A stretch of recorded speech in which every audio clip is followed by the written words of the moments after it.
How you doing, Coach Tyrone here? I'm gonna give you the top 8 narcissistic control tactics that they love to use to keep you in bondage. Number 1, have you doubting your own reality? Have you dated potential or married potential over reality? This is their whole entire get up. What they want to do is make you feel like they are what you were looking for. They're the perfect knight in shining armor. That's your damsel in distress. And the moment you move in and you stay with this individual based on who you think they could be over what they're showing you, because Maya Angelou clearly said, when somebody show you who they are, believe them. And the Bible tells you that you judge a tree by the fruit it bears. Now, if he or she is telling you they are an apple tree, but you're seeing oranges, that's a no-go. So you're waiting on potential for them to produce an orange or another apple. You are confused. And the Bible clearly tells you that God is not the author of confusion, but the God of peace, as in all churches of the saints. So when you're doubting your own reality, you are dealing with emotional abuse and narcissistic abuse. That was their goal. Number 2, your relationship with them is very intense. It is emotionally intense. It is draining you emotionally. I know you were triggered just now.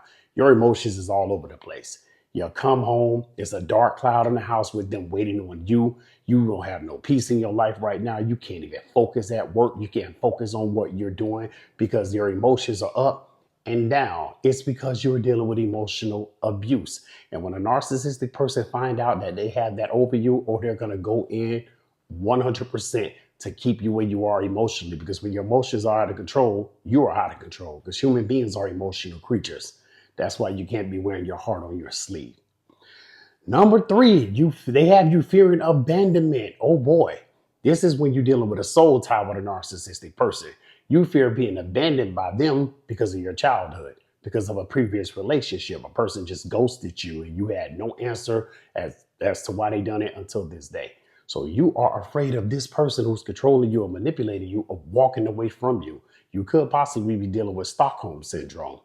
Stockholm syndrome is when you protect your abuser. You're making excuses for their behavior because you don't want to be by yourself. You don't want this man or this woman to leave you because it will open up a wound that you thought you were over with or you healed from a previous relationship or from childhood. All right. Number 4. Oh boy, here's a big one. You have a gut feeling that something is off. Something is wrong and you won't walk away. You just got to figure out, what is it? I can't pinpoint it. I can't figure it out. It's just not sitting right with me. And when you start operating in doubt, when there is doubt, there is no doubt. That's the Holy Spirit talking to you. The Holy Spirit is telling you that this person is controlling you. And right now you are wrestling with God, trying to make this relationship work or make this marriage work. And you have no idea where to begin at. When God starts speaking to you through dreams, visions, ideas, the unctioning of the Holy Spirit, which is that gut feeling, which is what I'm talking about right now. When God starts talking to you like that and you can't get your mind off, you need to be free. It is time for you to be free. The Lord is telling you that you need to walk away from this. Remember, the Bible clearly tells you in Proverbs 10, verse 22, for the blessing of the Lord make a person rich, but he adds no sorrow with it. This is sorrow. When you're being controlled, that is sorrow. God will never control you. He gave you free will. He can, he just don't. So why would you let this man or this woman control you? That's a major no-go. Number 5. Oh, here's a major one. This is what they start telling you to get you to where they want you to be at. You need to toughen up. That's after they offended you or done something wrong to you. They don't hurt your feelings. And now they're telling you you're too sensitive. They're telling you you're too soft. They're telling you you're doing too much. Or they will possibly go to the extreme and have you thinking that you're the reason why you're hurt after they hit you emotionally, physically, verbally. But it's your fault as if you had it coming. Nobody is deserving of abuse.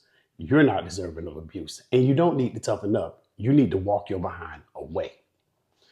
Number 6. It is not my fault. You made me do it. Oh boy. Textbook gaslighting. Textbook narcissistic tactic to keep you in bondage. It ain't never their fault. They lack accountability. They lack responsibility, and they will not take accountability for what they've done to you. And you probably thinking it is your fault. You may feel that you're guilty of behind walking away. You may feel like you done something wrong. You may chase them because you've been rejected by them. So when you're rejected, you try harder. You don't do that.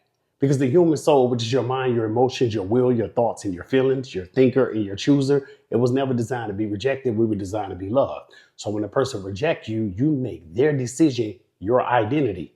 There's nothing wrong with you. And you didn't make an individual do anything that they chose to do to you. But if you allow it, then you welcome it. And if you welcome it, then you're condoning it. Some of you are condoning that behavior right now. All you have to do is stand your ground and walk away. All right. That's number 6. I'm sorry, my bad. Number 7, we're perfect together. Oh boy, this is a big one. We are perfect together. When you're about to walk away from them, they will tell you any and everything to stay with you. Don't leave. We're perfect together. Here's a classic one. Ain't no another man go treat you the way I treat you. Ain't no another woman go do you the way I do you. Well, thank God. Who wants another you running around here? Who wants a repeat of what I'm trying to walk away from right now? Anytime a person who's narcissistic, this is a control tactic that they love to use, have the opportunity to talk to you, they will talk you right back into a prison cell.